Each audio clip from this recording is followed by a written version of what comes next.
Meski memiliki keterbatasan, pengemudi ojek online atau driver ojol tunarungu yang satu ini tak pantang menyerah. Di hari pertamanya bekerja, driver ojol ini bahkan terlihat gembira. Video saat dirinya bekerja sebagai ojek online di hari pertama viral di media sosial.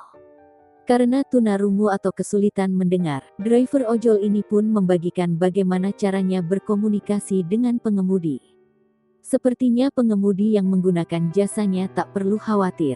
Pasalnya, persis di belakang helm pengemudi ojol itu, terdapat stiker berisi petunjuk cara berkomunikasi dengannya. Di hari pertamanya bekerja, driver ojol itu tetap sabar menunggu customernya. Akhirnya, setelah bekerja seharian, ia pun memperoleh pendapatan bersih Rp110.000.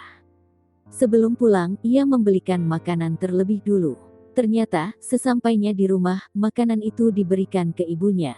Sejumlah netizen turut mengomentari unggahan video akun Instagram @dramaojol.it.